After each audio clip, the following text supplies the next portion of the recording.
How can you help your kids become each other's best friends? I've seen so many terrible sibling relationships, kids who grew up in the same house, who were raised by loving parents. The parents seem to do the right things, and yet the kids, when they become adults, they are not able to be friends with each other, not able to be close. And I wondered, how can I prevent that from happening with my kids? And so I've also seen some siblings who are clearly very close and spend a lot of time together and enjoy spending time together. And that was what I wanted from my kids. Here are some of the things that we found that seem to be really making a difference. Number one, you need to teach your kids conflict resolution directly. Many of us, when we wanted our parents to get involved in our sibling conflicts, they would come in as a judge. They might hear both sides of the story, and then they would hand down their judgment. That's a quick and rapid way to make sure that the situation is resolved, but it tends to create resentment. There's usually some abuse of power that ends up happening where the parent will simply tell one child or the other, after hearing only a part of the story, that, oh, you need to do this, and that's the end of it. And it doesn't teach the siblings any conflict resolution, and it leads to a lot of hurt feeling. Growing up, I was the oldest, and so frequently the answer to conflict between myself and the younger sibling would be, you're the oldest, and so you need to be mature and handle things. And as I've gotten into adulthood, that pattern continues. They are full adults now. I'm still expected to let them behave whatever way they want to, and they aren't expected to grow in maturity. That's something that we've done differently with our kids. Conflict resolution takes time, and it takes energy, and it takes some skills. We had to help our children understand, what is it to have a fair fight? What is it to have a fair argument? How can I learn to listen to what the other person is saying? How can we both come up with something that we're both happy with? That's going to mean a lot of mediation with your kids. It's going to mean you sit there with them while they're talking to each other and help them to do things in a healthy way and help them to communicate in a healthy way. And it takes a lot of time, but as we've done this with our kids, we've seen how they learn empathy, they learn conflict resolution skills, they become a lot more willing to try to compromise. They have the skills they need to get into fewer arguments.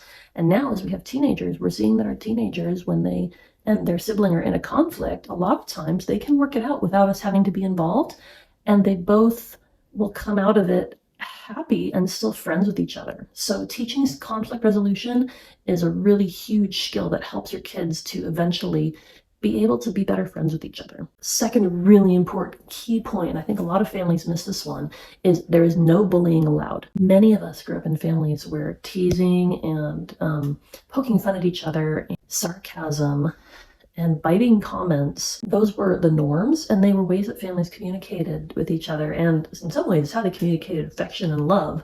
And the difficulty with that is that there are always going to be hurt feelings with those situations, especially with littler kids. Little kids don't understand conflict. They don't understand irony. And even into their teen years, they're still they're still learning how to understand how humor works. They're learning how sarcasm works, irony. These are all subtle communication styles that even a teenager is still just learning. We have made it a rule in our house that you are not allowed to be a bully to your siblings. We don't permit our kids to get away with manipulating each other. We don't permit them to speak to each other in a harsh tone. We don't permit them to speak to each other in biting words. We don't allow insults. We don't allow name calling. Any of these things that can be considered bullying or manipulative behaviors, we put a stop to it, and we don't let our kids continue in them. If we hear it happening, or if it's reported to us that that's what happened, we take it seriously and we communicate about it, and we don't let our kids continue to do this, because these are the kinds of things that tear down relationships. Kids don't know that. They don't have the foresight to recognize that these things are damaging to relationships. They need us as adults and parents to step in and say, hey, that's not going to build the kind of relationship you're going to want with your sibling in 15, 20 years. And there's a really important saying that goes along with this. Sometimes we're tempted to think that these harsh comments are not important, or that speaking to someone in anger is something that's easily forgotten. But the truth of the matter is that the tree remembers and the axe doesn't. The person who's saying the really harsh or mean or unkind things, they forget about it even seconds later. The person who hears it, it can go in and it can be deep. The third point, which is expecting kindness towards each other. We expect and we teach our kids how to be kind to each other, how to think of another person before themselves. And some of this is manners. Some of it is, saying please and thank you, or speaking in a kind request voice, or offering someone the last piece of food, or checking to see if anybody else wants the last cookie on the plate before we help ourselves to it. Some of these are just things that we teach our kids as a way of thinking of someone else first. They're naturally designed to get their needs met and not necessarily think about anyone else. And so we do have to train them to do that. We have to train them to think kindly, to think about what someone else would be feeling in that situation, to teach them empathy. And so that's something we take time to teach our kids. The fourth thing that we do, we give them opportunities to work together and we give them opportunities to play together. Now, playtime is easier because we give them a lot of free play. So that's not so much of a big deal. But we also give them opportunities to do jobs together. We do things as a family. Sometimes we'll have a garden day and we're all gardening together. Sometimes we will have a spring cleaning and everyone in the house is expected to help. Everyone has chores they do to contribute.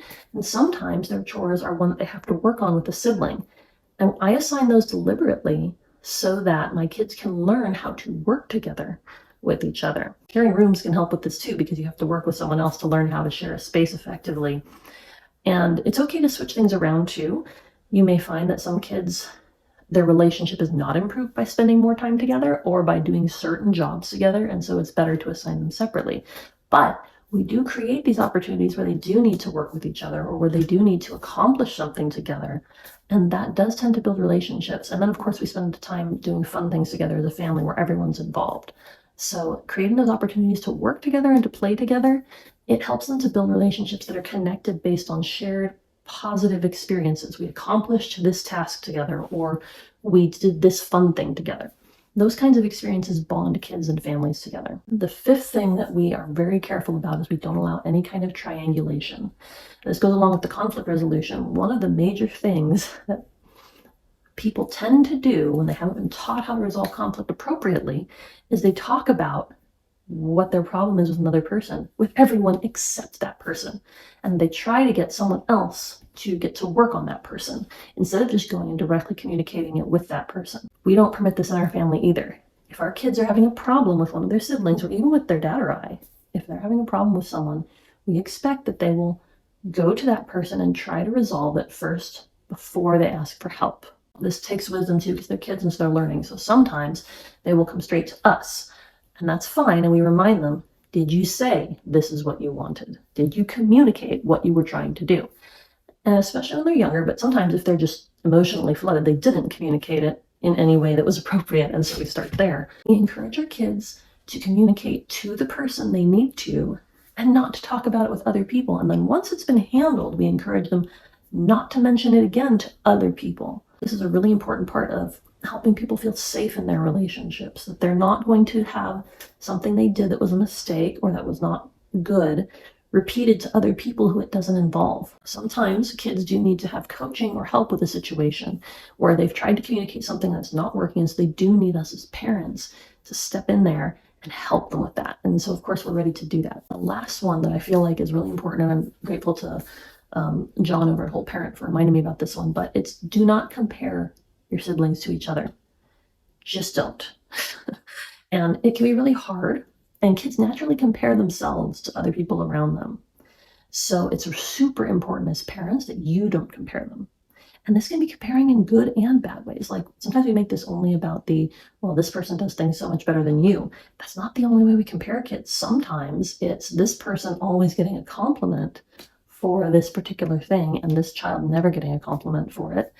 And so it's a fine line, and you have to figure out how to do it well. It's super important to communicate to each of your kids regularly and verbally, I love you and I'm proud of you.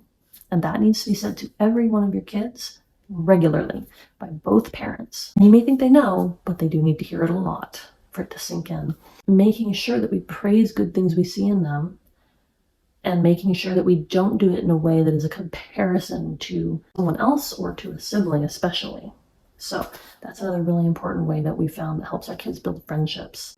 The last thing I want to mention, which isn't necessarily obvious, but is something that I think too many of us forget, is teaching our kids directly that aside from their parents, their siblings are people who are going to probably be in their life for their whole life. They will always be connected to their sibling. We regularly remind our kids that when they are in conflict, or even if they're just playing with friends, it doesn't have to be conflict, sometimes it's just playing, we regularly remind them that their sibling is important and they should stick up for their brother, stick up for their sister, and they should not be teaming up with others against their brother or their sister. Because it's really important that kids learn to protect their siblings, protect their brother, protect their sister from other people as well. It's a huge betrayal for a brother or a sister to join other people who are bullying their brother or sister.